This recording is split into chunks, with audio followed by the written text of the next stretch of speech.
And the power of J-Skull. Gotta warn me, man. Welcome to, of course, the power of J-Skull. A very special The Power of J-Skull. And, of course, with me is Jason, president of the Gwildor Fan Club. Yes, cosmic key enthusiast. So today, of course, we're getting a chance to do we're looking at the 1987 canon film release of Masters of the Universe. Yeah, this is a big deal. It's a huge deal. It disappointed so many people at once on so many levels. Well, as I kind of mentioned, this film was brought onto the universe via Canon Films, a very, successful studio in the 80s. At this point in history, they were more infamous than they were famous, but they'd had some hits with Lee Marvin being in some things with a lot of Chuck Norris stuff. It was the studio that Chuck Norris built. Yeah, basically. And at this point, they started buying franchises. They bought the rights to Superman. Yes, they bought this. They were dealing with Marvel quite heavily too. Yes, I believe that at one point they held the rights to Spider-Man and the Fantastic Four, if I'm not mistaken. Yeah. And what was really interesting about this project is how clever they were with their negotiating. Especially Golden Globus, who were the producers of this, were quite smart. At this point in time, we've got to say that the He-Man toy sales were starting to slump quite heavily. Yes, so we're getting the end of the Renaissance. The end of the Renaissance. So Mattel obviously want to keep this money-making machine alive, so they're very keen to maybe get a film going, helps promote the toys, keeps their brand alive, everyone's happy. And obviously, over at Golden Globus and Canon, they're needing a hit because they're not getting them. They're not making money. So very smart of Canon to turn around and go, well, Mattel, how's this? We'll go 50-50 in this film. We'll finance it 50-50. And Mattel went, beauty, and Canon go, but you got to put your 50% up first. Yeah. And Mattel went, okay. And then essentially they get halfway through the production of this film. They run out of money. And Canon turn back to Mattel go, well, it's time for you to put up your money. It's time for you to pay for that. And they go, no. Forcing Mattel to then finance the second half of this film. Yes. Which was pretty crazy stuff. Wanted to put that code a bit because I think the environment they created for this film reflects a lot of it on screen. Yes, and it really does. And you can tell something is off. That there are magnificent sets in this movie. The Grayskull throne room, for example, was at the time the largest studio set that had ever been built. They actually knocked down a wall in the studio to build this thing. And, the Skeletor costume looks great. Many of the monsters look great. And then they go to Earth and everything is done on the cheap. So it's almost like you're watching two different movies here. And it's just fascinating. Absolutely fascinating. It is, because it is, it's one of those things, as I was watching it, as you're bringing up the fact that it is two different films. I do believe they knew very early on that they had to set it on Earth. So the script was written with that in mind. Though it feels like when you're watching it, it was like they were half through filming it and going, we're out of money. We need to fix this quickly. Rewrite. But no, this was planned. It was a trope at the time that you put fantasy elements on Earth. And it was not only, a money-saving tactic, but it was also, the fish out of water story that was very popular at the time. I mean, Star Trek came along a few months before this one, put Kirk and Scotty and Bones on Earth and made a ton of money. I mean, for a while, Star Trek 4 was one of the top 100 grossing movies of all time. So it was a formula that worked. And so, I completely buy that this was the plan from the very beginning. And it's not only, it's like on Earth, but it's that it took elements from horror where you set it in, an alien thing where you set it in middle America suburbia. Yes. So middle America, where you've got your very much apple pie, the best of American kind of good values, and put that kind of scenario in that environment. So yeah, it is very much a product of the time. It, however, I've got to say, there are some things in this that really work, and there are some things that do not. And somewhere in the middle, I think I just felt kind of nostalgic, but also yet kind of saddened by a missed opportunity in this film. That's kind of the impression I got. Watching this, it was nowhere near as bad as I thought I remembered it as. It's actually fairly entertaining in some places, and I'm just going to say it, marvelously casted. Dolph Lundgren as He-Man, perfect. Frank Langella as Skeletor, perfect. Let's have a look. Yes. Sorry, I had to take that photo because I'm sorry, perfect. That's the cheesiest grin he does. That's okay. It works. This is Masters of the Universe 87. And that man right there was having so much fun. He actually said in an interview that he did this movie strictly because his kids were fans of He-Man. And whenever they heard that he was going to play Skeletor, they went nuts, and he just had as much fun with it. And it's actually kind of funny because Frank Langella said that Masters of the Universe was one of the most fun movies he's ever made. And Dolph Lundgren, in the meantime, says it was the most miserable experience of his career. Yeah, so, Frank Langella has come out and said he thinks it's one of his best performances. I agree. He was so much fun. And he's right. Now, what's interesting enough is Frank Langella, like you were talking about earlier about the look and feel, like the makeup and that, he had a lot to say in the look of Skeletor. And the cloak, apparently they had to come up with like 20 until we got a cloak that felt just right, that it moves the right way. So he was very particular. And he was being a very great steward for the Masters of the Universe franchise, ensuring that Skeletor was not only looked the part, but his performance is the backbone of this movie. Yes, he was the MVP, the most villainous player. And you know what? The director knew that. When they started filming, Gary Goddard, who directed this film, he got to choose Frank Langella, so he was very happy with that casting. But he inherited Dolph Lundgren, and he was very concerned that Dolph carry it through. Yes. And was very alarmed when he started seeing dailies and seeing that Dolph's line delivery, very problematic. And that is, to me, physically, Dolph Lundgren is perfection as he looks the part, his action, everything was great. But this is a guy who made one film prior, and that was Rocky IV. Yes, I will believe his line deliveries were awful. In fact, he had it in his contract that he could at least do his ADR 2 or 3 times before they replaced him. Yeah. Thankfully, he worked on it, and that got him over the line. But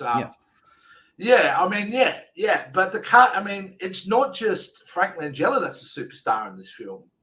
As far as I'm concerned with the villains, Jason, who do you think I'm talking about? As far as villains go? Yes. Oh, that could only be Meg Foster as Evil Lynn. Oh my gosh, she is so beautiful. I'm sorry. Yeah.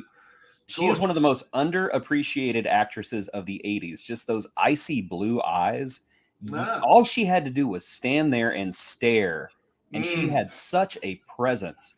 And just the amount of research she did into this role was absolutely insane. She based Evil Lynn, I believe, on a character from Hamlet. And you're asking me now, I've gone blank. I can't remember who. Wow. Okay, but she had this entire backstory on Evil Lynn that she was in love with Skeletor, but her love was unrequited. And so, she stuck around because she was still fascinated by this man and his power. And yet at the same time, she also loathed him and wanted to destroy him. And if you watch that, knowing what she did in preparation to play Evil Lynn, all of it comes out in this especially character. In this scene, Jason, this scene here, yes, where he's stroking her face on the throne, remember? Yes. I'm sorry. Which I thought really alluded to that heavily. That there was a relationship. Every time I see a picture of her, my heart flutters because that's just the first thing I think of is she is one of the most beautiful women I've ever seen. Yeah. And I will fight you if you disagree. Oh, I'm not going to. I loved her all throughout the 80s. And a lot of films. I mean, like They Live. I think I mentioned she was in. I wish she would have had a bigger career. I know she had a very impressive career, and she's still acting today. She still looks lovely. I think she's in her 70s now, but my gosh, she should have been an absolute superstar up there with Julia Roberts and Sandra Bullock. It's not a talent issue because when you're talking about line delivery, she sells everything she says. Yes, she does. And so she's absolutely wonderful. Now, I come out earlier in a chat before watching this saying that the villains are they are the center point of this movie. And believe it or not, after doing some research, that was done in intention. They actually started rewriting the script to make sure that this movie was told more through Skeletor's point of view rather than He-Man, because they were concerned about whether He-Man could pull it off. Skeletor has always been the most interesting character. Exactly. Exactly. But let's have a look at it. We might as well keep going through the cast. Let's talk about the good guys. Okay. So, I mean, I will just bring up the trilogy of good guys here. I like who they cast as Man-at-Arms. Kind of dug him. I thought he did really well. I thought he was serviceable. He was perfectly adequate. Now, granted, he did not have a lot to work with. No. And I'm not knocking the actor in the least bit. But I thought perfectly adequate character. Teela, however, really could have gone with someone who probably was a more natural performer. I thought she was very stilted. She gets to say one line within the movie where she does a whole woman at arms, kind of a wink to the camera and all that. And it's such a poor delivery. And this is where the film starts to suffer, is the lack of, you've surrounded it with people like Meg Foster and Frank Langella, but then there's a massive drop-off in the way of talent. And I think that really starts to affect things. I mean, look at the real star of the movie. With one exception we'll talk about later. Yes, right now. But yes, we will talk about that. Oh, there he is. The man who's really is the backbone of the good guys, and performance-wise is holding up that whole kind of group. Yes. And I know that people who watch this movie hate on Gwildor. But ladies and gentlemen, the man underneath that makeup is one Billy Barty, who is an absolute legend. Not only a famous character actor who, if you were around in the 80s and 90s, you literally saw his face everywhere, always playing a curmudgeon-y, grumpy little person, but doing it with every ounce in his body and committing to every role. And not only that, he went on to found the Little People's Association of America, who not only fight to make sure that little people are elevated and that they are not exploited by the Hollywood system as they had been for many, many years and unfortunately are today, but also to get out information to regular people about dwarfism and, just information that they can't get anywhere else. So we respect Billy Barty in this house.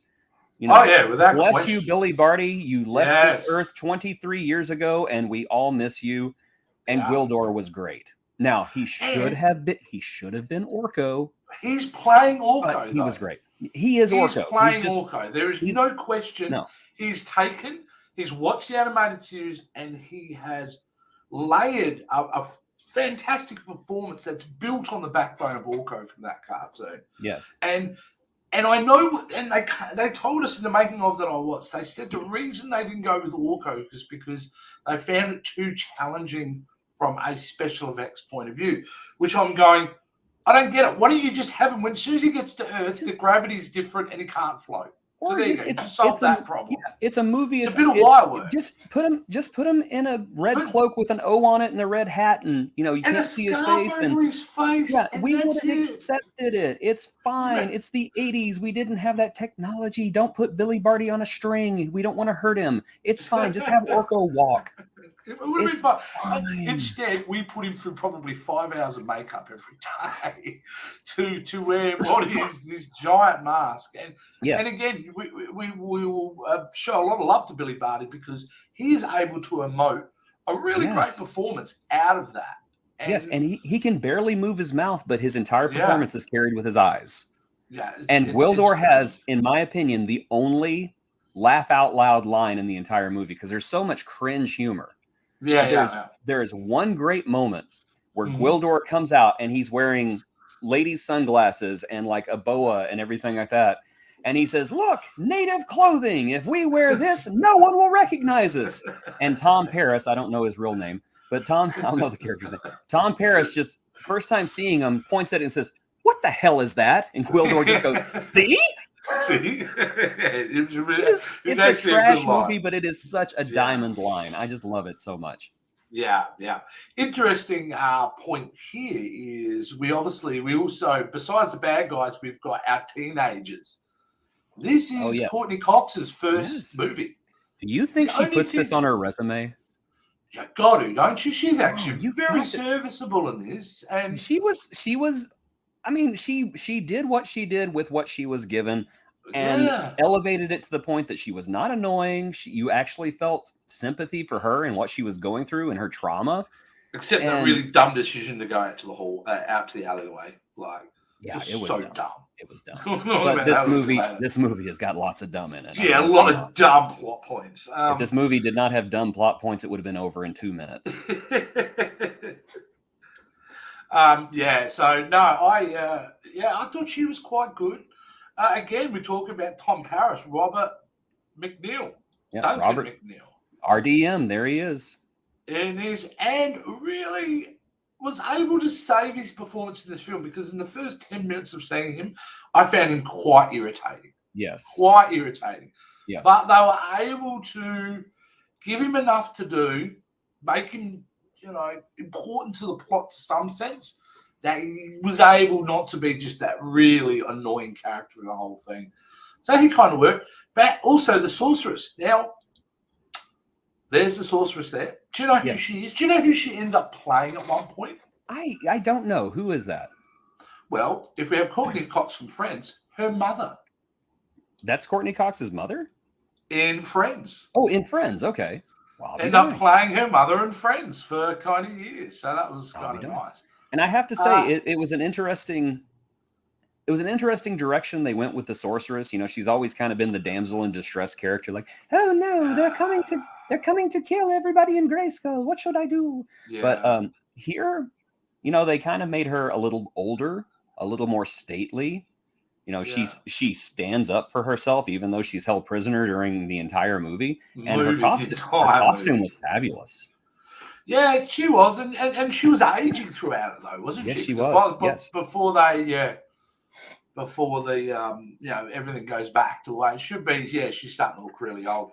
But really good. Look, at the end of the day, if the villains were strong, they were strong, and then there comes to a point where they hit a brick wall. And I've got to talk about the crew, the gang, the supporting villains. Yes. First one, which I don't mind, I'm going to show, is Beastman. Beastman looks like him. Yeah, Beast. It was acceptable. I liked that he was a groveler. He was really tough, but whenever he feared for his life, he was kissing Skeletor's feet, quite literally. Yeah. Would have liked to have heard him speak, though. That was I don't know. Making him a silent villain, to me, actually kind of worked. Yeah. But, he's not the Beastman from the cartoon. This is a completely different universe. I don't really want to compare it to the cartoon. There are certain characters I wish they would have used instead. And I'm sure as we go through the rest of the gang, I'll tell you who I wish they had been. Well, that's the only one that really, in the gang, that I feel... Oh, except for... Have I got a picture of him, or did I... Tell me I've got a picture of him. It's the lizard creature, the one that dies very quickly. Oh, yes. Here we go. Kenny. I got it. His name is Kenny. Looked fantastic. He looked the best. Like, they put the most amount of money into his costume than anyone else's. So I didn't mind him, and I thought they dispatched of him too early. Yeah, I was kind of thinking that should have been Cobra Khan. Yeah. I think, and they could have just easily called him Cobra Khan, and we would have accepted it. We would have bought into it. Yeah, it's like, that's Cobra Khan. Okay. Oh, yes, and there's not Trapjaw. That's not Trapjaw Blade, who every time he swung his sword in the movie was going, yes. Especially when he's cutting that fence, unnecessarily 3 times in a row. You cannot tell me that the first draft of this movie, he was not Trapjaw. I mean, he's even got the chin strap and everything. He's got the attachments. He was Trapjaw. They should have just kept him Trapjaw. And the thing is, you would say, how did Mattel let this happen? Well, Mattel had final say and approval. They wanted to sell more action figures. It's the Transformers principle. You get rid of all the originals, you bring in new characters. Look, boys and girls, new action figures. Do you want a Blade action figure? He has yes action. Yes. Yeah. Well, maybe I would have wanted a Blade, but I can't tell you any kid that would have wanted this character. I was kind of thinking that was supposed to be Merman. I don't know, but just as a character, a sniveling, insecure villain that really didn't show any strength, was bound by the minions that were, the robot, Star Wars rip-off stormtroopers. There was a lot of Star Wars in there's a lot of Star, and we'll talk about, especially in the music too, by Bill Conti. Yeah, we'll talk about here. We'll talk about that here in a minute. But yeah, I completely agree. He was just such a bland character, bland makeup. To me, like the wig was so overwhelming from a visual perspective that it sold campiness where it didn't need to be sold. He reminded me. Made it look. Yeah. He reminded me of that waitress Joe from Alice back in the 80s. Like, I swear that's the same wig. Because they were recycling props all the time. Speaking of recycling props, here's a bit of trivia for you. Yeah. The mold for Skeletor's mask was reused in a very famous television show. Oh, do you tell? Yes. The Skeletor mask was reused in Star Trek: The Next Generation as Worf's workout program where he fights the monsters. It was the yellow-skinned monster. And if you look at it, that is Skeletor's face on that monster. Yeah, and in fact, in Next Generation, they had the skin tone closer to what Skeletor actually looked like. They kind of did, anime, didn't they? Didn't they? They kind of got it better, done it right. Yeah, because he's not white. He's yellowish. Yes, he's always been yellowish. So you've got somebody like, the villains seem to be, look, they've got enough players and enough people to kind of make something interesting. And when it starts off in Eternia, my biggest problem with it is the design of Eternia. It looks post-apocalyptic. It's a desert because they couldn't afford cities. That's all it is. I think they could have done a matte painting of some trees or something, guys. You would think, I know we're not doing. Yeah. I like the idea of having, Snake Mountain should be desolate and horrible and things like that. And Grayskull can have that landscape a little bit as well. But when you're getting around to the Kingdom of Eternia and all that, you might have made it. But budgetary reasons weren't going to allow that, I suppose. Well, I spent the entire first part of this movie wondering, why the heck are they fighting over this joint? Yeah. What is it about this place that they are fighting for? Yeah, what's the appeal? Even Castle Grayskull. This is the worst, most ugly, most gaudy interpretation of it. It is 100% 80s cheese dialed up to not only an 11, it's up to around 57. I mean, it is just terrible. Yeah, like the design, that's where you're getting some I don't even think it was structurally sound. If you look at it, there's almost like towers that are kind of off by themselves, just floating in midair. And I'm just like, I'm pretty sure. I know it's a fantasy world, but how does that work? I have no idea, but you're right. He was not a great looking castle. No. Now, the inside of the castle looked great. Yeah. I will say that. Yeah, that throne room, as you kind of rightly said, it was one of the largest things built. There was supposed to be a lot more to be done in that space that they just didn't get to do. You know how this film wrapped shooting? By literally the producers coming in with a card and putting it in front of the lens and going, "You're finished." The director never stopped filming until literally the producers put themselves in front of the lens. That's funny. So, which I think is hilarious. So, well, I know that the reason why the fight between Skeletor and He-Man at the end is done in silhouette is because most of the set was missing by that point. Yeah, and and that's right. And they had to do. He was smart enough, the director, one night to go, "Hey, look, let me just do this as a safety measure," because he felt that they were going to stop him from filming it, which they did. So yes, they did. Again, Gary Goddard, well done for at least getting that through. So they definitely had some challenges there. But the special effects. Now, remember, this is pre-CGI, right? Yes. There's nothing going on at this period. It's all matte painting, optical effects, All miniatures, the practical. whole thing. All wonderful. All practical. Some of these, some of the models that they did, some of the shots were massive, and highly detailed. And as much as how ugly that Castle Grayskull was, they built that a miniature. It was quite impressive. Some of the other things I thought they did really well, when they come to Earth and Skeletor's got his, what would you call it, a sail barge, a skiff? I don't know. I don't know. His bones. I don't know what it is, but it looked great. I liked it. It was intimidating. It's like he's in a giant flower. Yeah, it's sitting on a trailer and they're just dragging it with a absolutely. Or something. If they could afford a truck, there may just be a bunch of key grips pulling it with ropes. Yeah. And this is the thing about the movie that I kind of get confused about. I think they did the best possible job to make this functionally work with what they had. They had to come up with an idea of having these guys go to Earth, make it make sense, make it push the story forward. And I think they did a half-decent job. Yeah. I don't know if I was writing this, how I would get around it. Do I agree they should have had a giant battle in the music store? Maybe not, but it plays off later because it's all about the tones, isn't it? Yes. And without this movie, we would have never gotten the best He-Man comic of all time, The Masters of the Universes, where the cosmic key actually is like the MacGuffin that they have to use to fight anti-Eternia He-Man. And yes, the Dolph Lundgren He-Man actually appears in this comic book. Wow. The He-Man of many universes appear in this comic book. It's actually quite good. Oh, excellent. I didn't even know about that. That's a great recommend. There is a Skeletor He-Man.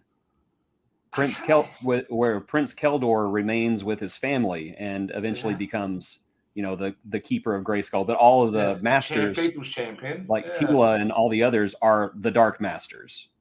So it's like they both switch sides. Yeah. And then there's a cartoon He-Man, which is hilarious.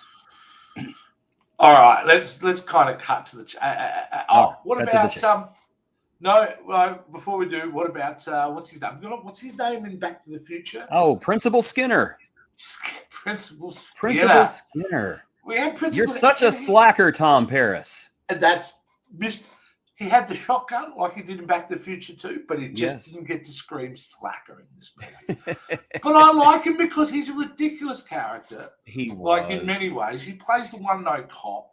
The fact that he allows Robert Duncan McNeil on several times to put him in his place shocks me.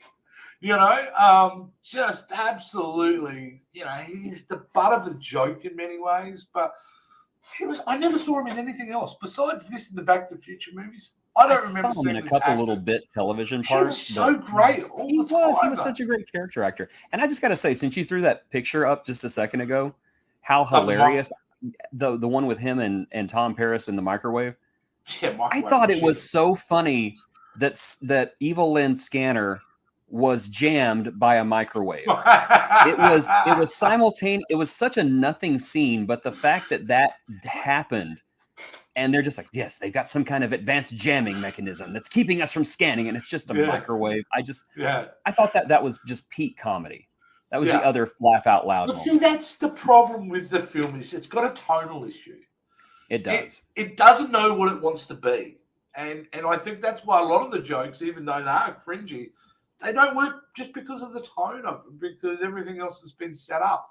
We've got this ultra hyper realistic drama going on with Skeletor and his Shakespearean approach and that, and then cutting to those jokes. Don't think it works. Did you notice Skeletor's line about "Let this be our final battle"? And they repeat that in Revelations twice. Yes, Skeletor really loved that line. Yeah. What about the scene where they're eating? They're around the thing and they're eating some meat. Oh yes, like kind of cringy joke. What is this food on sticks? Yes. And I like the fact that it actually added some layer of depth to those characters that from eternity they clearly don't eat animals. Well, no, all the animals talk. Yeah, of course. I mean, come on. It's like, would you want to eat a deer that's like, please I would not. You're right. If you're going to eat me, at least turn me into sausage so my family won't recognize me. That's true. I didn't mind that scene too much. No, I thought it was fine. Yeah. And it wasn't too preachy. It was because, Man at Arms was just eating it happily, going, yeah, you got to eat stuff. Yeah. But it was, I couldn't get over the whole time I'm watching this gun. Mattel were willing partners in allowing this version to get on screen rather than just to keep it simple. They allowed this to become what it did out of just pure not knowing how to handle their property, but it was a greed move. It was this greed. Is purely about making money. This thing. As I said, it's the Transformers principle. Look at this, new action figures. Oh, we get new action figures, all right, including even the end with this dude. Yes, which I gotta say, big upgrade heck of a helmet. Heck, I was like, dude, props for just keeping your balance with your head. No kidding. That thing had to be made out of styrofoam, though. It had to have been. It had to have been. Either that or they found it in Spirit Halloween or something. I don't know. Yeah, and as we showed the picture of before, their fight really was just, they were very fortunate they kind of put it together. And you can tell it's not really choreographed. It's very much it's not lit. that. It is very fortunate that Castle Grayskull provides mood lighting for fights. Yeah. A nice key light that changes color inexplicably. They're either going to kill each other or they're going to kiss. Either one. Yeah. And that's where the film it's kind of fairly really strong beginning. The middle act's working, functional for the fact that they're on Earth and they're kind of going to keep it going. But it's this third act, isn't it? It's really awful. Even this scene here, which I thought was quite dramatic, where they've got him, he's getting whipped, he's getting tortured. He essentially gets out of it by getting a laser blast to the other one, to one of those chains, which breaks it. But then the other one, he just manually pulls it out of the ground. Yeah, it's like he could have gotten out of there anytime he wanted to. Anytime I thought it was great. I thought it was great that Dolph Lundgren flinched before the whip hit him. Yes, like a good half second before. Which I'm not knocking on the guy. It's that's not his fault. That's effects. It's got to be hard. Fault. It's just one of those silly, corny things that you notice, and you're just like, yeah. But see, you know what? The special effects guys probably grew up watching those films where they do, and that what used to happen in the 40s. So they're like, oh, wow, just like it was, Absolutely. And it's fine. He-Man was basically being held hostage because he thought his friends were in danger. Yeah, he wouldn't have escaped on his own. Whenever he saw they were fine, it's like, oh, boom, Skeletor, I'm going to kill you. It's time for a low-level light sword fight. That's Although I'm kind of surprised. And the sword fighting is really bad in this film. I'm surprised Skeletor didn't pull out a lightsaber, to be honest. No, and yes. And actually, when we look at the back there, we basically got a whole heap of soldiers who have just all wearing Vader helmets, basically. Yes. Well, and the similarity with Star Wars is quite significant in this film. Well, they had to use robots because one of Mattel's demands for this movie is that He-Man not kill anyone. And so it's like, how do you get around not killing anybody? Well, it's the G.I. Joe principle. You just make all of the Skeletor's army robots, just like Cobra Commander's armies were all robots. Yeah, Roger. Yeah, and that's one of the similarities of the film. Structurally, it doesn't really follow Star Wars, but it does follow that adventure kind of mode. But it's the music that struck me as being not the theme, which I do not like the theme at all. No, it's very cheesy. It's too sci-fi-ish, too cheesy. It's Battle Beyond the Stars type of music. Oh yeah, Battle. Oh my gosh, I love that movie. Yeah, we'll talk about that one day. So much. Yeah, me too. But it's that kind of level of music. It's when Bill Conti is actually scoring the film itself without using the main theme that it is literally. He is just ripping John Williams off. Mm-hmm.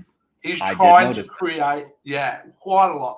And it works to a certain level, but you've got to have the imagery to back that up. If you're going to do that kind of score, great, but you just didn't have it on screen to kind of back it up. And the strong visuals you did have, you didn't utilize them enough. So it was a film that I can't say... It's weird. I didn't have a horrible time watching it though, Jason. I didn't. No, I didn't have a horrible time either. I thought I was going to, but it was enjoyable. It was flawed, tragically flawed, but at the same time, I don't hate that I rewatched it, and I don't hate this movie. No, I'm glad it exists. I'm glad it exists because really, It's one of those if it strange wasn't, artifacts. It's a very it is. strange footnote, and most Yeah, people don't even know it does exist, and that's the funny part. Let me yeah. ask you a Well, question. yeah, sure. How would you have fixed this? Assuming you had the budget, what would you have done to fix this movie? Straight away, you would not have it set on Earth, right? But Hmm. I don't mind the idea of being set on another planet because we've seen that quite a lot in He-Man. So if I had to keep the bare bones basics of this script, I'd absolutely have them when they are transported going to a different planet. Doesn't normally need to be Eternia. Certainly would have fixed it by showing Eternia being a vibrant society and something that you would want. Because really the motivations of Skeletor are, I just want it all, I'm just greedy. It's not going to be ours, it's going to be mine. And I just don't think, as much as he did work, the script and service he's set up very well, I would have Adam. Sorry, I would have had brought Adam into it. See, I would have, well, first of all, I think the biggest thing that killed this movie, and I'm just going to go off of the Mattel caveat. They wanted to sell new action figures, right? Yeah. And they wanted to do the Transformers route. I would have gone the full Transformers route. I would have started out with, He-Man, Tila, Man-at-Arms, Ram Man, Stratos. I would have had all of them in it, and then start killing them off, which would have been a completely heartless thing to do. But think about this. Whenever my best friend went to go see this movie in theaters, I didn't see it in theaters, but he did. I asked him how it was, and he goes, "It sucked. Not all, the characters were hardly even in it. There was no Orko, there was no this, there was no that. Who was in it? Well, Beast Man was in it, but then he gets his butt kicked. Yeah. Think about this. Have all these characters, have Trapjaw, have Merman, have all these people, and then dispose of them somehow. Bring in the new even transport them to the other planet or something. They can come back later. Yeah. But you're right, because that's how you do it. And that way there you keep a couple of the key characters who then meet the new characters. Exactly. They become the good guys and everything else. Yeah, you're 100% right. The problem is the fact that they really didn't take the importance of Eternia and the legacy of those characters for the audience. They didn't take that into concern enough. I mean, like I said to you once, my favorite character that I owned was Stratos. Yes. Because I just loved the figure. Sean Connery with wings. Absolutely. But he was my favorite figure. I just liked the look and design of it. I liked the colors. And the fact that I don't get service by having that was a really missed opportunity there. It was like, to me, this has similarities with the New Adventures of He-Man. I felt like Mattel were trying to run away from what they'd established. Well, I think the problem is that at the time, I think certainly that has changed, but at the time, Mattel just saw He-Man as money. It doesn't have a legacy. It doesn't, the fans aren't that important. We're just doing this to make money. How can we make more money? Yeah. And so I don't really think that they respect. Canon obviously didn't respect it because they were hacks and kind of thieves as well. And one other thing that's missing from this movie is, I think, the thing that always made He-Man interesting, and that was Prince Adam. There was no Prince Adam in this movie. That was always what I looked forward to every day, was him holding up the sword and transforming. And yeah, he says, I have the power at one point, but it's for no reason. And not even a great delivery of the line. Not really. So what I would have done, instead of having a cosmic key, have Orko there trying to get the sorceress out of the bubble and accidentally transporting He-Man's sword to Earth. If we got to go to Earth, that's what they got to go and get. And so now He-Man is Prince Adam. You send Tila, you send Orko, and you send Man-at-Arms, and now they got to go get the sword. Yeah. And to me, that makes more sense. That's more of a thing. And of course, Skeletor wants the sword too, so he's going to send his minions after it as well. Robert Duncan McNeil picks it up, and it's like, oh, look at this thing. Adam. He should be Adam. Yeah. I would have accepted him as young Adam. Why not have Adam meet what is her name? The Friends girl. I've gone blank. Courtney Cox. Courtney Cox. Why not have Adam meet Courtney Cox and kind of fall in love with her? And then it's like, you don't have to be He-Man. You can be happy. Yeah. You know, and you're building upon the romance then, and then you've either got the scene where you have the ET scene at the end where they've got to separate and it's emotional, or you have the scene where she goes with him and now she's a princess. Instead, we've got Lubick who decides to stay on Eternia. Yes, and apparently he's living in Grayskull now. What the heck? Yeah, and he's got a missus already. Oh, that was to me the strangest part of the movie. It's like, yeah, there's beautiful women here. I'm like, where did she come from? Where has she been hiding? How long have we been here? Have you been here a week? Did you meet somebody in a week, or did she just come out of the supply closet going, "Oh my gosh, is Skeletor gone? Who's that sexy bald man?" Yeah, and wasn't it very much a TV ending? It really was. Like, it really was. Like, they tied that up so poorly in the fact that you've literally got one set, all the characters, basically, all the good characters in one set, tie it all up, boom, you're out of there. Yep. And of course, one of the very first after credit scenes teeing up the sequel that never happened. Yes. But you want to know something interesting, though? What's that? Sequel did happen. The sequel did happen. They were going to call it Masters of the Universe 2 Cyborg. And they had written the script. They were ready to go. Wow, and then this movie was a flop. And they were like, well, you know, we can't make a Masters of the Universe sequel, but we still have this script. What should we do with it? So look for a movie. I think it was around 1988 or 1989 called Cyborg. That is the script for Masters of the Universe 2. They just rewrote it and just made it an independent movie on its own. Wow, that blew my mind. So the Jean-Claude Van Damme Cyborg, which I loved as a kid. I have to admit, I don't think I've ever actually seen it, but I kind of want to see it. Oh, my, that's blowing me away. I never knew that. That's fantastic. I love that. Well, Jace, I think that's basically it. I think we've covered this film. I can't think of anything else I want to talk about. I'm glad this film exists. I'll put it this way. Too. Not my favorite thing in the world, but I'm glad it exists. And I think because this film exists, when we do get a live-action He-Man show movie, I think this is just something that they'll refer to as a warning shot about what not making to do. Sure to keep it to basics. Do you think Frank Langella? Do you think Frank Langella's too old to play Skeletor now? Oh, I mean, I think probably, he could do it. But how amazing would that have been if he returned? You know? I would poo my pants. And yeah, even Dolph Lundgren says that he would return in a Masters of the Universe movie if they gave him a part. And he mentioned maybe King Grayskull. All right, I think would actually be really good because he was very regal in Aquaman. I actually didn't even recognize him in Aquaman at first. And I was like, wait a second, that's He-Man. That works. I'd be down for that for sure. Yes. But let's hope that this is a film that it's not the only time we get a He-Man film. So I'm sure it is coming. But in saying that, Jason, this wraps up season 1 of this show. Yes. We're going to go on a hiatus for a couple of months because you're a punk and you're not going to be around. I'm very, very busy. Yes, I'm going to be very much on the road for a little bit. Yes, but it's wonderful because it's success on your part, and I could not be happier for you. Oh, thank you so much. It's been amazing. And one of the things I'm going to miss the most is actually doing this show. Yeah. This is, as I've said throughout the series, this has been an incredible, wonderful journey for me because I've just got to rediscover something that's important to me as a kid, and now I'm falling back in love with it, which is wonderful. And to know that we've only scratched the surface, and when we do come back, there's going to be so much more to dig in. That's going to be wonderful. What that is and what that form, we will make announcements as we get closer to season 2. But yes, I'm really excited. I have some things in mind.